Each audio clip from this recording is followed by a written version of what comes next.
청소년배 예배 오신 여러분 환영합니다.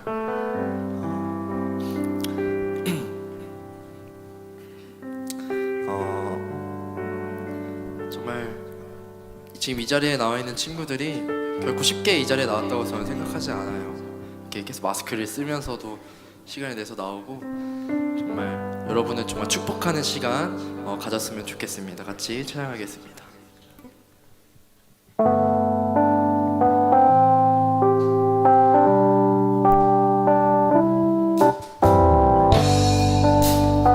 박수 치면서 찬양할까요?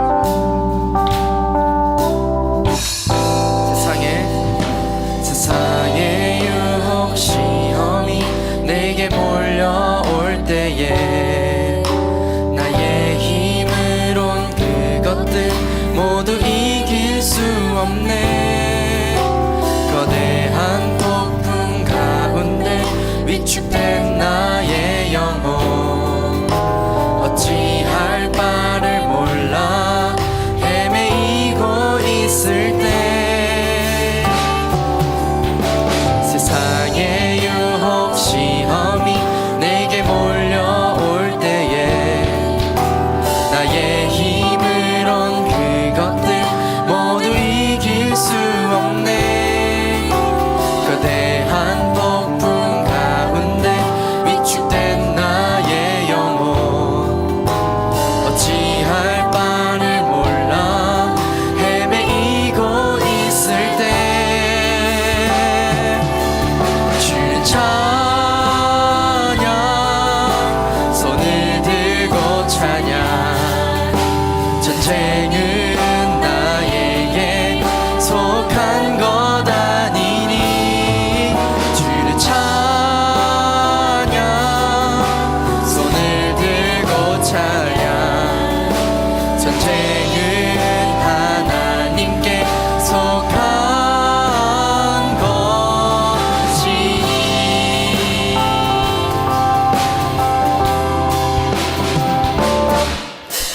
거짓과 속임수로 가득 찬 세상에서 어디로 갈지 몰라 머뭇거리고 있네. 공중의 권세 잡은 자 지금도 우리들을 실패와 절망으로 넘어뜨리려 하네. 주위를 둘러보며 아무도 없는 듯 믿음의 눈을 들면 보이는 분 계시네. 지금도 내 안에서 역사하고 계시는 사랑과 어둠의 권세 물리치신 예수님 주를 찬양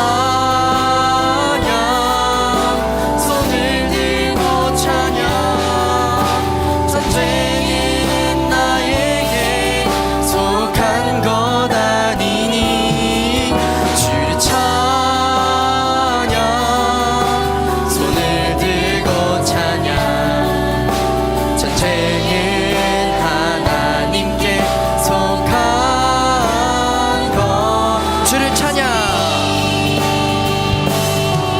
주를 찬양 손을 들고 찬양 전쟁은 나에게 속한 것 아니니 주를 찬양 손을 들고 찬양 전쟁은 하나님께 속한 마지막으로 주를 찬양 주를 찬양 손을 들고 찬양 전쟁은 나에게 속한 것 아니니 주를 찬양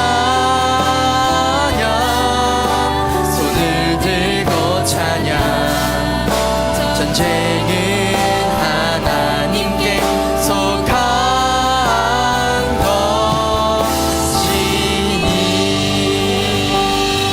영광의 박수 올려드리도록 하겠습니다.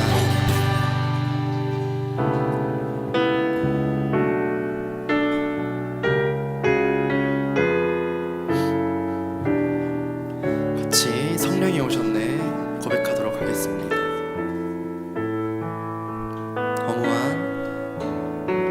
허무한 시절 지날 때 깊은 한숨 내쉴 때 그런 풍경 보시며 단식하는 분이 있네. 고와 같이 너희를 버려두지 않으리. 내가 너희와 영원히 함께하리라.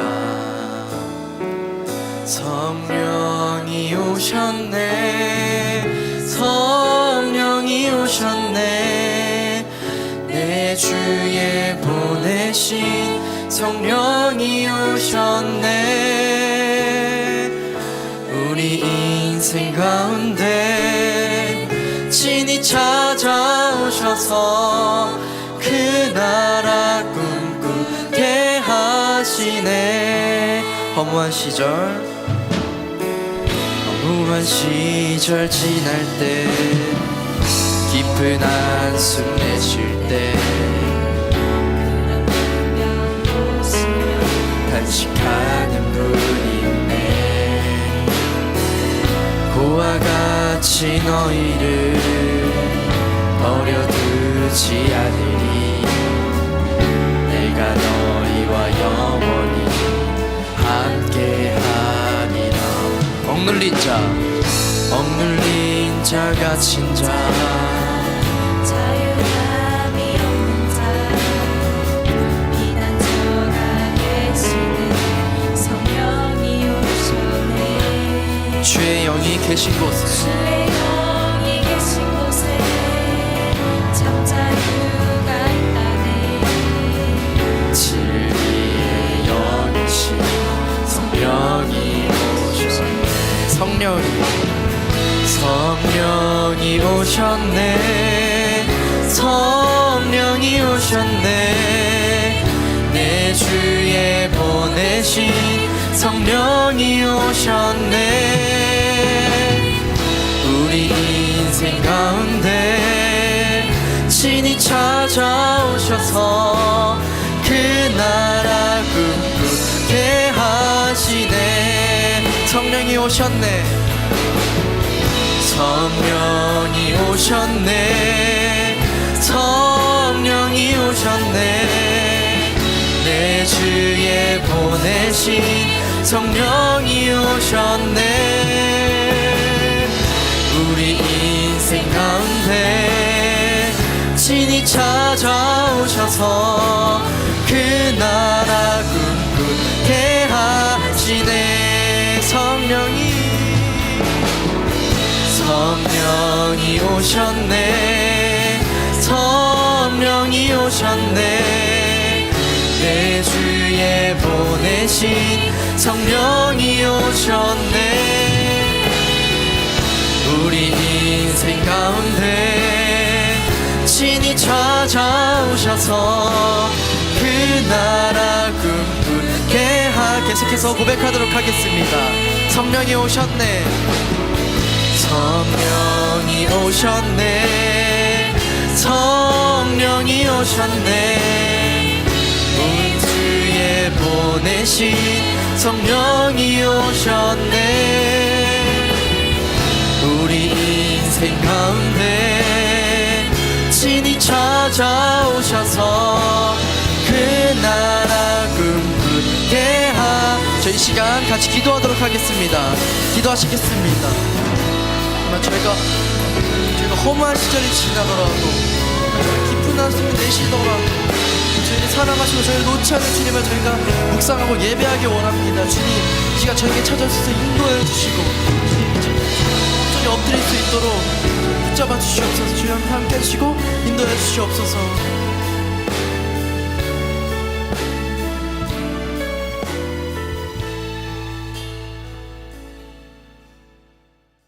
오늘은 우리 우리에게 복음이 필요한 이유라는 제목으로 잠시 말씀을 보겠습니다. 오늘 이 본문에서 첫 번째 우리가 가져야 될 질문은 복음은 왜 필요한가라는 거예요. 복음은 왜 필요한가? 여러분 한번 생각해 보셨어요? 신앙생활 하면서 복음은 왜 필요하지? 복음은 나에게 왜 필요할까? 이 생각을 한 번쯤은 오늘은 해볼 수 있기를 바랍니다. 복음이 왜 필요한지에 대해서 여러분들이 생각을 해보려면 당연히 하나님의 진노에 대해서 이해해야만 복음이 필요하다는 것을 알 수가 있습니다. 우리가 음식을 왜 먹어야 되죠? 배고픔을 느낄 때 음식을 먹어야 된다는 걸 우리는 알 수 있어요. 먹어야 우리가 사니까. 똑같습니다. 우리가 하나님의 복음이 왜 필요할까? 하나님의 진노를 이해해야만 우리 인생에도 복음이 필요하고 내가 그 복음을 오늘도 붙들고 살아가야 되겠구나라는 결단이 될 수 있어요.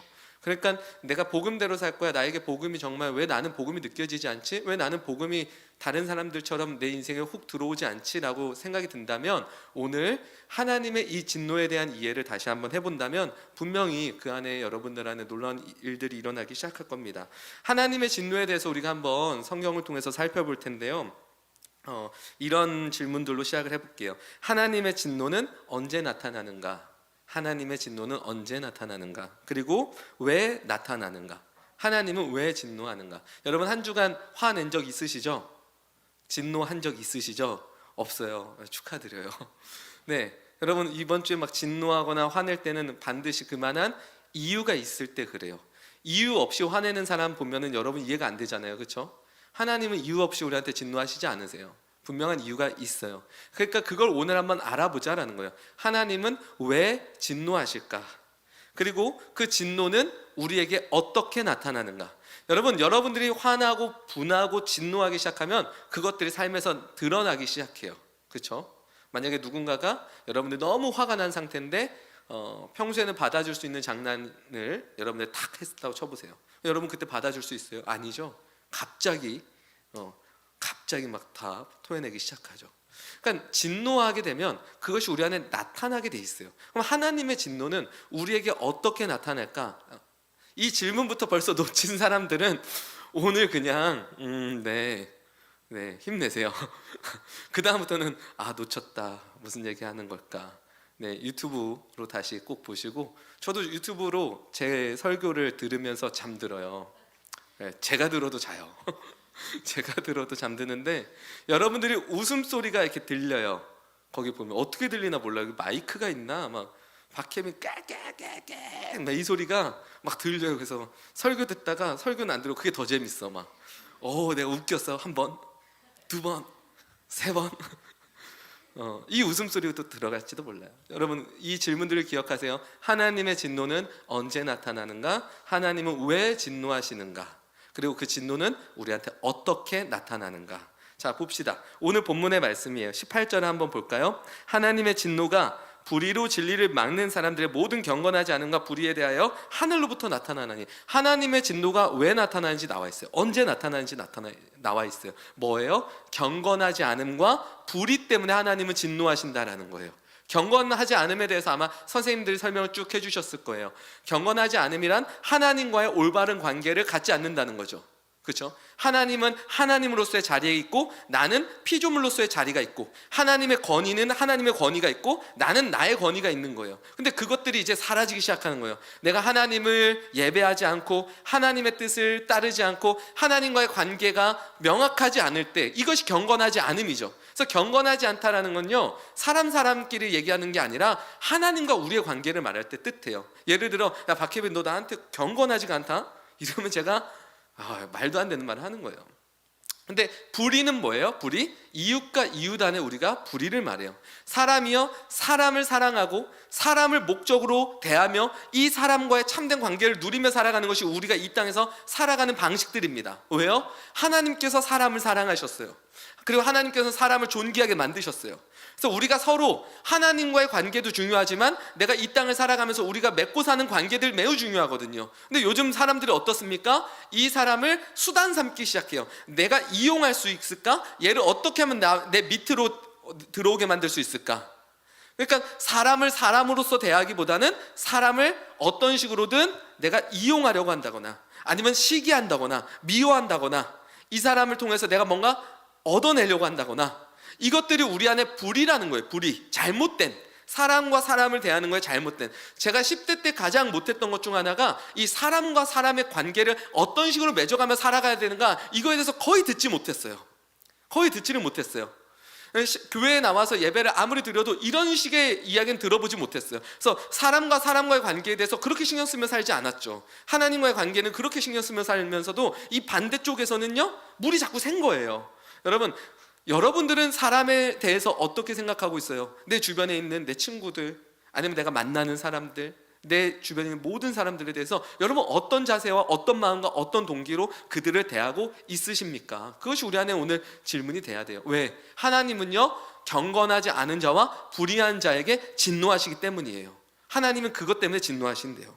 그래서 하나님은요, 우리의 그런 모습으로 인해서 그렇게 살아간다면 너희들은 내 진노를 피할 수 없을 거야. 근데 바울은 그 다음 장면에 아주 재밌는 질문을 해요. 마치 그 사람들, 이 사람들이라면 지금 이방인들을 뜻해요. 너희들이 질문할 법한 것들 미리 질문을 던져요. 그러면 하나님에 대해서 들어보지 못한 사람들은 경건이고 뭐고 어떡합니까? 하나님에 대해서 듣지도 못하고 알지도 못하면서 이 땅에서 살다가 죽어간 그 사람들은 너무 억울한 거 아닙니까? 하나님 모르고 사는 건데, 하나님 있는지도 몰랐는데 어떡합니까? 근데 바울이 뭐라고 이야기를 하죠? 거기에 대해서 그런 자들도 하나님께서는 이 만물에 하나님을 알만한 모든 것들을 다 심어 놓으셨대요. 이게 성경의 입장이에요. 만물엔 하나님의 신성이 다 깃들여져 있죠. 그런데 우리 인간은 어떻습니까? 이 세상을 보면서 진리가 있다는 거, 정말 하나님이라는 자가 있다는 거, 절대자가 있다는 것을 인식해요. 알아요. 하지만 피하죠. 외면하죠. 없다 생각하죠. 왜요? 없어야 내가 하고 싶은 대로 살 수 있으니까. 없어야 그게 내 인생의 진짜라고 생각하니까, 좋은 거라고 생각하니까. 사람들은요, 다 알아요. 정말 이 세상을 봤을 때 절대자가 있을 수 있다. 절대자가 있을 것이다. 이 세상을 보세요, 여러분.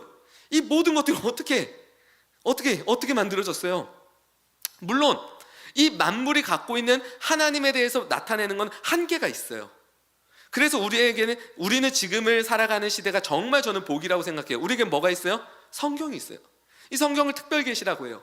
여기에는 아주 구체적인 하나님의 계획이 다 설명되어 있어요. 그렇지만 이 성경이 없었지만 그럼에도 이 만물을 보면서 그들은 하나님에 대해서 인식했을 거라는 거예요. 그러니까 바울은 이렇게 이야기를 해요.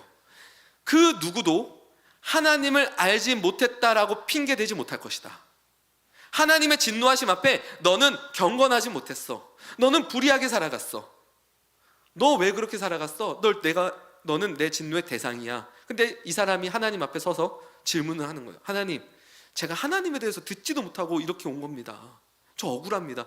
그 핑계가 안 된다라는 거예요. 안 된다라는 거예요. 그걸 우리는 이 성경에서 기억해야 합니다. 기억해야 돼요. 그리고 하나님께서는 분명히 나를 너희들이 알게 했다라고 이야기를 해요. 성경에서 분명히 알게 하셨다라고 이야기를 하죠. 보세요. 21절입니다. 하나님을 알되 라고 말을 해요. 그러나 하나님을 영화롭게도 아니하며 감사하지도 아니하고 오히려 그 생각이 허망하여지고 미련한 마음이 어두워졌나니 스스로 지혜 있다 하나 어리석게 돼요.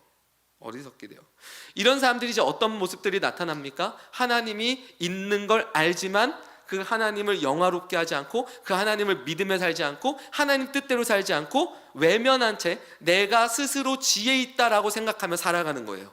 이게 누구의 특징입니까? 하나님 없는 사람들의 특징이에요. 하나님 없는 사람들, 하나님을 믿지 않는 사람들이 살아가는 방식이 무엇입니까? 스스로 지혜 있다 생각하며 사는 것이죠. 제가 하나님을 믿지 않았으면요, 저는 제 지혜를 매일같이 의존하며 살았을 거예요. 왜요? 그것밖에 없잖아요, 방법이. 이 세상을 살아가는 데 있어서 내 머리 믿고 사는 것밖에 없어. 누가 뭐라고 해도 들을 필요가 없어요. 왜요? 내가 가장 지혜롭다 생각하고 살아야 인생을 살아낼 수 있는 거예요. 누가 없으니까? 하나님이 없으니까. 그러나 그리스도인은 그렇게 살지 않습니다. 그리스도인은 우리가 스스로 지혜 있다 하지 않아요. 그러나 이방인들의 살아가는 방식들은 어떻습니까? 스스로 지혜 있다 하여 결론은 허망하여지고, 그것이 사실 지혜가 아니라는 것이죠. 성경은 지혜에 있다라고 생각하는 사람들은 이제 어떻습니까? 자기 중심성에 빠지게 됩니다. 내가 다 맞는 거예요. 내 입장에서 다 생각하는 거예요. 무엇인가 듣지 못해요. 그리고 나서 옳고 그른 것을 내가 다 선택을 하려고 하죠.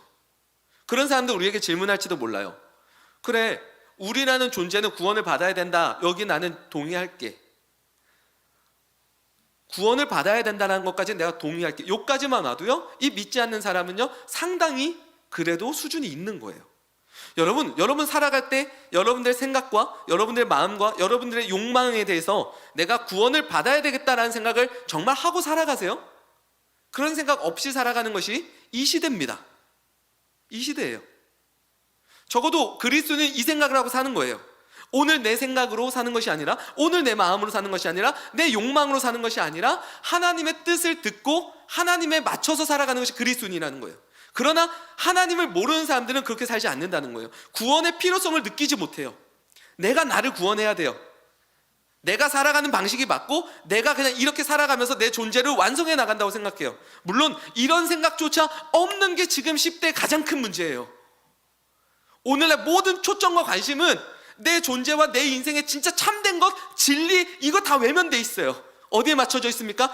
잘 먹는 거, 잘 살아내는 거, 이 땅에서 부하게 살아내는 거, 정말 내가 좋아하는 대로 살아내는 거, 여기에 모든 초점이 맞춰져 있어요. 그래서 어딜 가서 나는 진짜 어떤 존재일까? 이 세상의 진짜가 뭘까? 이 세상과 나라는 존재의 어떤 참된 것은 무엇일까? 이런 대화를 요청하면 친구들은 고리타분하네, 분위기 깨는 애, 뭐래? 이러면서 우리를 밀쳐내기 시작하죠. 우리는 이 시대에 살아가고 있는 거예요. 그러나 여러분, 싸워내셔야 돼요. 우리가 무슨 구원을 이루어내야 되는지. 근데 사람들은요, 어떻습니까? 하나님을 모르는 사람들은 착각해요. 내가 다 옳고 내가 다 선택할 수 있다고. 그래서 묻죠. 내가 구원을 받아야 되는 건 인정하지만 왜 하필 그게 하나님이어야 되냐? 알겠어. 우리의 존재라는 건 무엇인가 건짐을 받아야 된다는 건 내가 이해하겠어. 내가 그냥 태어나서 그냥 밥 먹고 좋은 직장 잡고 그냥 행복하게 살다 죽는 게 나의 존재 이유는 아니란 건 알겠어. 그러라고 내가 태어난 건 아니란 건 알겠다고. 그러니까 나는 뭔가 건짐을 받아야 되는데 그게 왜 꼭 하나님이어야 돼? 이런 질문을 우리한테 할 수 있어요. 그러면 우리는 어떤 대답을 해줄 수 있을까요? 하나님 외에는 그 무엇도 선이라 말할 수가 없어요. 우리가 만약에 어떤 것이 선이라고 생각해서 행했어요. 근데 5년, 10년이 지났을 때 그게 진짜 선이라고 여러분 말할 수 있겠습니까? 정말 그럴 수 있겠어요? 저희 애가 사탕을 계속 먹고 싶대요. 제가 계속 먹여요.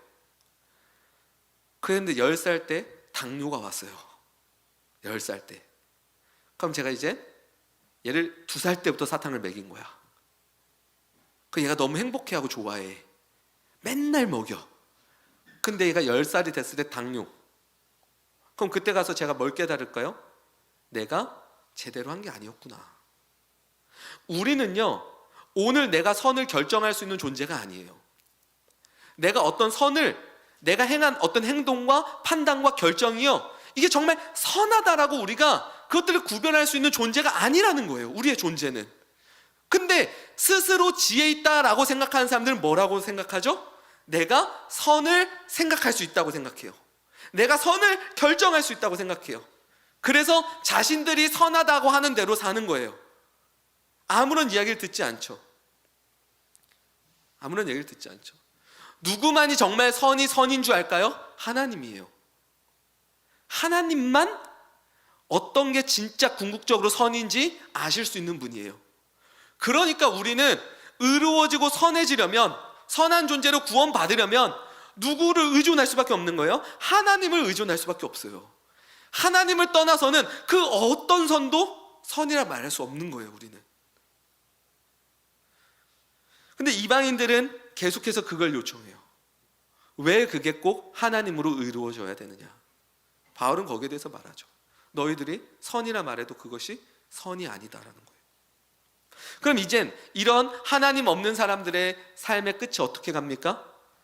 하나님을 예배하라고 창조되고 지음받은 존재가 이제 하나님이 아니라 누구를 숭배하며 살아가죠? 세상에 있는 피조물을 숭배하며 살아가요. 경배하며 살아가요. 여러분들 안에 오늘 이 현실을 좀 직시하셨으면 좋겠어요. 직시하셨으면 좋겠어요. 내가 하나님을 덜 믿고 하나님을 덜 사랑하게 되면요, 우리 안에는 반드시 하나님이 아닌 하나님이 만든 어떤 피조물이 우리 안에 들어와서 하나님의 자리를 대체할 거예요. 이게 하나님 없이 살아가는 사람들의 가장 큰 특징이에요. 여러분들 이걸 가짜신이라고 우상이라고 말하죠. 여러분들 안에 하나님이 아닌 다른 어떤 피조물을 숭배하고 경배하는 적은 없나요? 그런 것들이 없나요, 정말? 그것들에 대해서 계속 묵상하면서 가셔야 돼요. 신앙이 그거예요. 내 안에 하나님보다 더 경배하고 있고 예배하고 있고 하나님보다 더 사랑하고 있는 것들이 있나 없나를 매일같이 들여다보고 그 가운데 하나님을 매일같이 붙들 수 있는 이 구원을 이루어가는 거예요. 그리고 마지막에 이제 이런 이야기가 나와요. 로마서에 보면 동성애에 관한 이야기가 나오죠. 여기에 대해서 뭔가 열띠게 여러분들 대화를 좀 하셨나 봐요. 제가 늦었지만 막 혜빈이가 동성애 막 이러면서 막 얘기 계속 하고 있는 거 보니까 혜빈이가 이쪽에 관심이 많나 봐요. 그럼 성경에서 동성애는 뭐라고 이야기를 하죠? 뭐라고 해요? 진리를 벗어난 거다라고 정확하게 규정하고 있어요. 그렇지만 아마 또 스님들께서 잘 얘기를 해주셨을 거예요.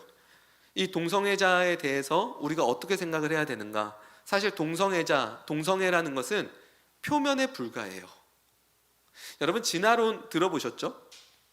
왜 진화론이 이렇게 떴는지 알아요? 진화론이라는 건요, 빙산의 일각이에요. 그 밑엔 거대한 게 있는데 그 거대한 게 뭘까요? 하나님은 없다예요. 하나님은 없다라는 걸 이 세상은 우리에게 계속해서 인식시켜주고 싶은데 거기에 가장 매력적인 포인트가 뭐예요? 진화론이에요. 그래서 사람들은 이 진화론 밑에 하나님은 없어라고 깔려진 이 세계는 모른 채 이 진화론만 보고 따라가요.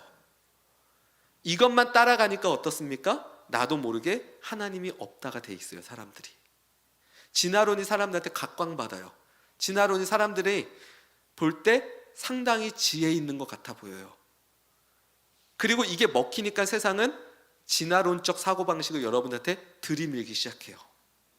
그게 어떤 밑바닥부터 시작된 건지 여러분들은 생각하지 못한 채 말이죠. 우리가 하고 있는 게임이나 모든 것들이 다 그래요. 제 딸이 이런 말을 하더라고요. 어제 은서가 죽음이 너무 무서워. 그래서 저는 속으로 난 죽음에 대해서 좀 한 발짝 갔지. 팀 켈러의 죽음에 관하여를 읽었거든.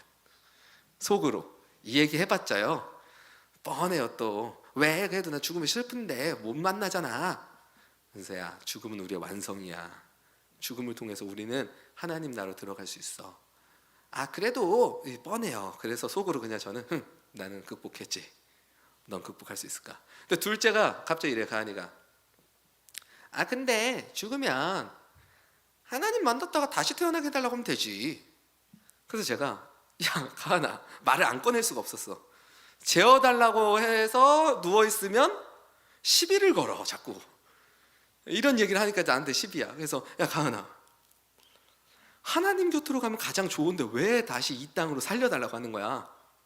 그래도 이 땅이 좋으니까. 그래서 우리 어떻게 교육을 해야 되나?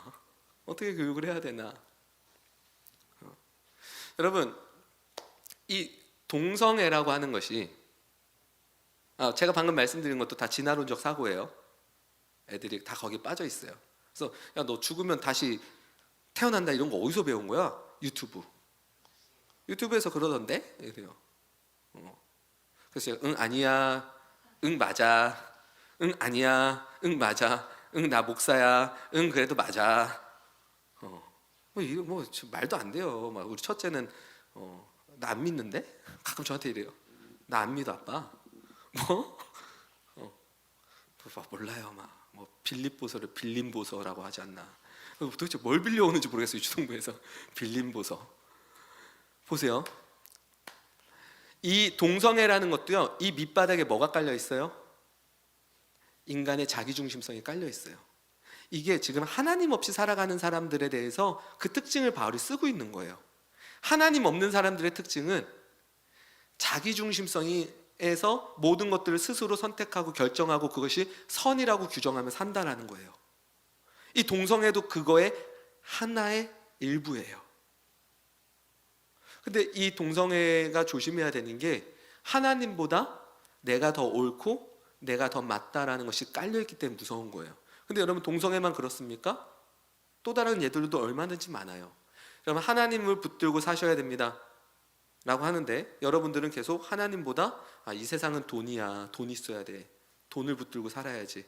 이것도 어디서부터 시작된 거예요? 자기 중심성에서 시작된 거예요. 성경은요, 이 자기 중심성, 내가 모든 걸 선택하고 내가 다 결정하고 내가 선이라고 말하는 이 교만함에 대해서 성경은 훨씬 더 많은 부분에서 우리에게 이야기하고 있어요. 그러니까 동성애 또는 돈만 추구하며 사는 사람 또는 욕망대로 사는 사람 다 똑같다라는 거예요. 그렇지만 그런 우리도 하나님을 믿잖아요. 여러분, 욕망대로 안 살아요? 하나님을 믿지만 욕망대로 살아요. 여러분, 하나님을 믿지만 내가 하나님보다 다른 것들 추구하며 살아갈 때가 많이 있어요. 그럼에도 우리는 이곳에 나와서 예배를 드리죠. 예배 드릴 수 있잖아요. 그럼 이런 예를 들어볼 수도 있을 것 같아요. 동성애자들은 하나님을 예배할 수 없을까요? 아니요. 그들도 예배할 수 있어요.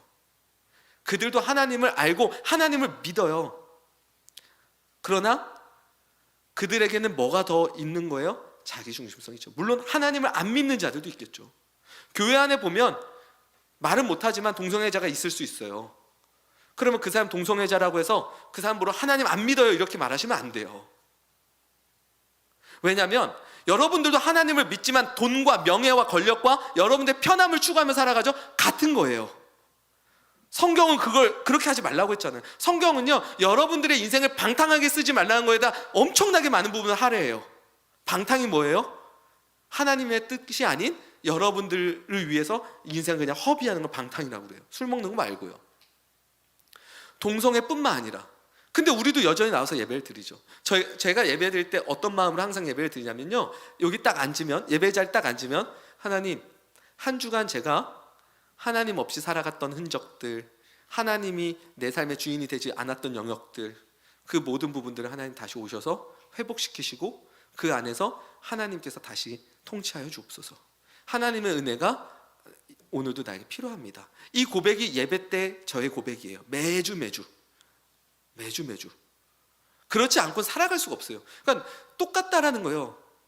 똑같다라는 거예요. 그들도. 그러나 확실하게 해야 되는 건 있습니다. 동성애는 여러분 죄입니다. 오늘날 이거에 대해서 얘기할 수가 없는 시대가 돼버렸어요. 교회에서조차도. 근데 확실하게 하셔야 돼요. 욕을 먹더라도 네. 이번에 막 조회수가 막 나오는 거 아니야? 찬이가 이 제목을 동성애 망해라 한지 목사 요즘 막 모여서 막 그쪽 막 뭐 어디 뭐 여성 무슨 카페부터 시작해서 막 그래도 말해야 돼요. 동성애는 여러분 죄입니다. 그러나 그들의 죄를 보기 전에 여러분들 안에 눈에 있는 들보를 먼저 보세요. 여러분들 안에 교만과 시기와 미움과 하나님 앞에 온전히 서여지지 못한 그 부분들조차 같다라는 거예요. 그러므로 바울은 우리에게 무엇을 얘기해요? 이렇게 살아갈 수밖에 없는 게 우리라는 존재예요. 우리라는 존재. 우리 안에 죄성이 있어요. 하나님의 통치를 받고 싶지 않고 내가 내 스스로 주인이 되고 싶어하고 내가 내 인생을 다 선택하고 싶어하고 내가 곧 선이 되고 싶어하는 게 우리의 죄성 안에 있어요. 그래서 사람들이 뭘 쌓았어요? 바벨탑을 쌓았죠. 바벨탑 사건 이후에도 사람들은 계속해서 그 역사를 써내려가요. 그러나 바울은 그렇게 살아가는 자들에게 하나님의 진노가 있다는 걸 오늘 가르쳐줘요. 그 진노를 피하려면 그 값을 누군가 치러줘야 돼요. 그것이 바로 예수 그리스도예요. 아까 그런 예를 들었어요. 우리 정승식 선생님이 오늘 아침에 밥을 먹다가 이은하 집사님의 가장 아끼는 2,000만 원짜리 옷에 고추장을 다 묻힌 거예요. 흰색 옷에. 그럼 이제 어떻습니까? 교회로 튀었지 오늘.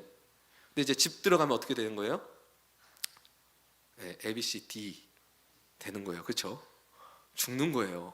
이제 이은하 집사님은 너 이 새끼, 이건 조명하는 권사님 말투. 너 이 새끼 들어오기만 해봐. 그럼 이제 승식쌤이 어때요? 여기서 앞에 찬양 성령이 오셨네, 성령이 오셨네, 어디 오셨냐, 이렇게 되는 거예요. 이제 진노, 그 진노하심을 받을 수밖에 없게 된 거야. 근데 갑자기 딱 정원경 집사님이 이 소식을 들었어. 승식이가 죽을 수밖에 없다는 이제 사실을. 그래서 정원경 집사님이 이은하 집사님을 모시고 스타필드로 가서 거기서 옷 5천만 원짜리를 딱 입혀준 거야. 사준 거 5천만 원짜리. 그 이은하 집사님이 이젠 이러면서 기분이 다 풀려서 승식 들어와. 그 이제 어때요? 그 진노가 풀리는 거예요. 그 진노를 푸실 수 있는 분이 바로 예수님이라는 거예요. 예수님. 예수님만이 하나님의 그 진노의 대상인 우리를 거기에서 건져 주실 수 있다는 거예요. 그래서 우리는 예수님의 그 공로를 힘입어 다시 하나님 앞에 하나님 나라의 백성으로 살아갈 수 있게 된 거예요. 여러분, 이것을 감사하게 생각할 수 있었으면 좋겠어요. 그냥 사는 게 아니라 보는 대로 느끼는 대로 이렇게 사는 것이 아니에요. 제가 만약에 오늘 설교가 진짜 짧을 줄 알았는데 어떻게 이렇게 됐지? 제가 오늘 핸드폰에 적어서 딱 이것만 갖고 왔는데 제가 문제예요. 제가 만약에 하나님을 모르고 살았다면 지금 어떻게 살고 있었을까요? 상당히 제 스스로 지혜 있다 생각하면서 제 인생의 모든 선을 선택하며 되게 교만하게 거만하게 살고 있었고 여러분들 상종하지도 않았을 거예요. 왜냐면 제 친구들과 제 동기들을 만나면 10대 이야기 꺼내지도 않아요. 10대 뭐 급식이죠, 급식.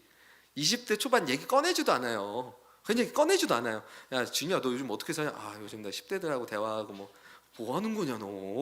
10대는 뭐 10대 그냥 냅둬 그냥 살라고. 걔는 알아서 살아야지. 야 주식해 주식. 야 부동산 하자 부동산. 야 나랑 이거 하자. 다 이렇게 살아가요. 이렇게 살아가요 애들이. 근데 제가 이제 제 차례가 돼서 이야기를 할 때, 야 근데 요즘 애들은 진짜 우리 또 더 심한 것 같아. 뭔 소리 하는 거야 지금? 야 진이야 이런 얘기 하지 마. 진짜 따분하다 진이야 이런 얘기 하지 말고. 목사는 교회 가서 하고 야 여기서 이런 얘기 좀 하자. 이런 얘기들. 저 그렇게 됐겠죠. 하나님이 없었으면. 하지만 제가 제일 감사한 건 하나님을 믿고 하나님의 구원을 제 삶 속에서 이루어가는 이 과정이 너무 행복해요. 이제는 뭐가 정말 맞는지에 대해서 생각할 수 있고 그거를 하나님께서 가르쳐 주시고 그렇게 살아갈 수 있는 존재로 오늘 나를 부르셨다는 것이 제 인생의 가장 큰 기쁨이고 행복이라는 거예요.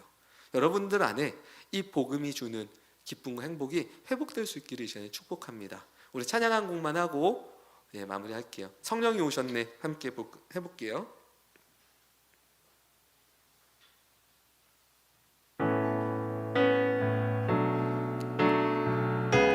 허무한 시절 지날 때 우리 가사 보면서 같이 함께 찬양하겠습니다.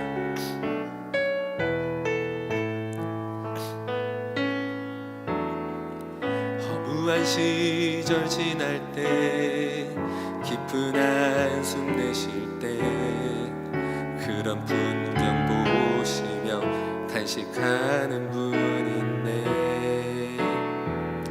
고와 같이 너희를 버려두지 않으리.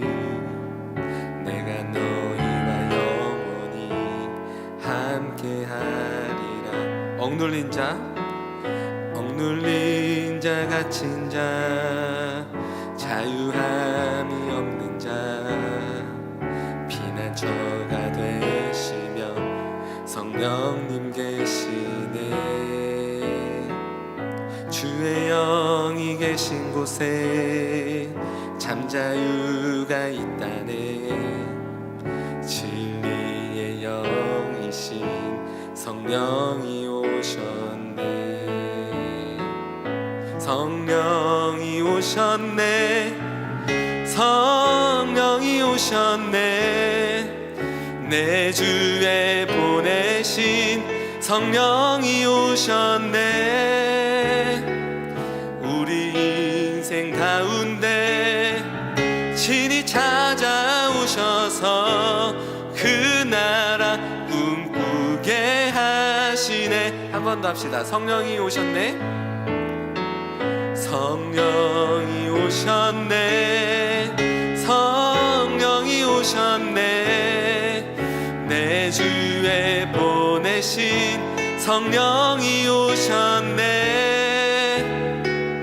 우리 인생 가운데 친히 찾아오셔서 그 나라 꿈꾸게 하시네. 네, 이 시간에 헌금을 좀 하도록 하겠습니다. 반주 계속 해주시고요.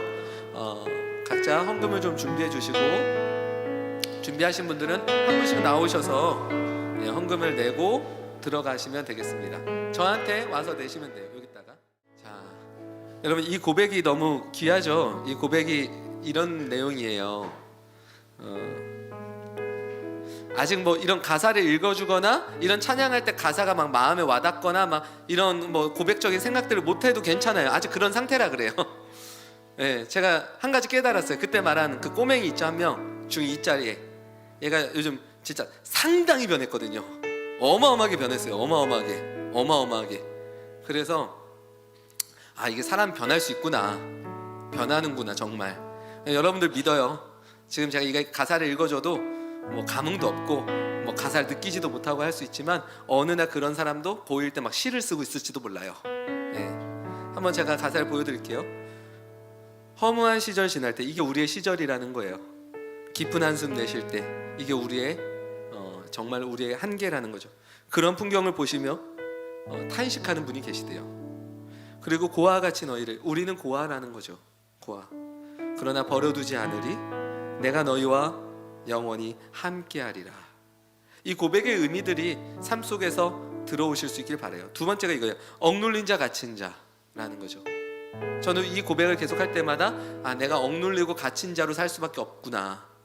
근데도 나는 억눌리지도 않았고 나는 갇힌 자라고 생각하지 않는 것이 내가 살아가는 방식이면 안 되겠다. 근데 세상에 있는 많은 사람들은 그래요.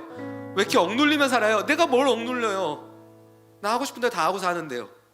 그게 억눌린 거예요. 그게 여러분들을 억누르고 있고 여러분들 그거에 종으로서 살아가고 있는 거잖아요. 갇힌 자. 여러분, 왜 이렇게 갇혀서 제가 뭐가 갇혀요? 당신이 더 갇혀 보이는데요? 아니요, 저는 제 집에 있는 거예요. 근데 여러분은 지금 갇혀 있어요. 자유함이 없는 자. 자유하다 하지만 그건 우리의 진짜 자유가 아니에요. 그럴 때 피난처가 되시는 성령님이 계시대요. 그러니까 전 성령님을 의지해요.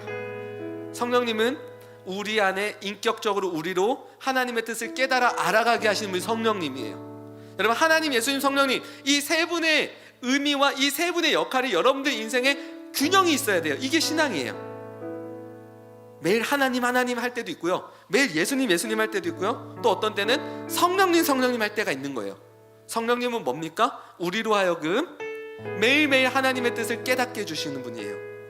그래서 주의 영이 계신 곳에 참 자유가 있다네. 진리의 영이신 성령이 오셨네. 마지막에 보면 우리 인생 가운데에 친히 찾아오셔서 그 나라 꿈꾸게 하시네. 이제 우리가 내가 스스로 지혜 있다 말하며 내 자기중심성에 빠져서 내가 모든 것을 결정하고 선택하며 살아가는 그런 인생이 아니라 하나님께 의존하는 자로, 그리고 그 하나님을 의존하는 것이 우리의 진짜의 존재의 목적이고 그것이 가장 우리의 행복이라는 것들을 인생에서 느껴가며 완성해 갈 수 있는 여러분이 되기를 바랍니다. 모르시겠죠? 예, 모르시겠어요. 한 10년 뒤에 아실 수 있을 거예요. 제가 기도하고 마무리하도록 하겠습니다. 이러고 집 가는 제 심정을 여러분도 한 번쯤은 생각해 보세요. 예. 하나님 감사합니다. 우리를 오늘도 이곳 가운데 부르시고 이 세상에 내버려 두지 않으시며, 하나님은 그 진노의 대상이 아니라 하나님 나라로 오늘도 우리를 살아갈 수 있도록 인도하신 그 주님의 은혜를 기억합니다. 매번 예배 때마다 하나님 우리 삶 속에서 하나님의 구원을 이루어가게 하시고 하나님을 의존하는 우리의 인생이 되게 인도하여 주옵소서. 그리고 그때 우리 인생에 가장 참 자유가 있고 우리의 가장 큰 기쁨임을 느끼며 살아가게 인도하여 주옵소서. 오늘은 우리가 복음이 왜 필요한가, 모두에게 왜 필요한가 라는 이 질문으로 함께 말씀을 나눴습니다. 각 사람들 가운데 그리고 저에게도 이 말씀들을 계속해서 기억나게 하시고 또한 기억하며 결단하며 삶에서 열매를 이루어 살아가게 인도하여 주옵소서. 이제는 우리 주 예수 그리스도의 은혜와 하나님의 무한하신 사랑과 성령님의 교통인자하심이 하나님을 의존하며 여전히 매일같이 복음이 필요한 우리 가운데 그렇게 살아가길 원하는 이 시간 청소년부 모든 학생들과 선생님들과 모든 예배자들과 또한 이 나라와 이 민족 위에 이제로부터 영원히 함께 있을지어다. 아멘.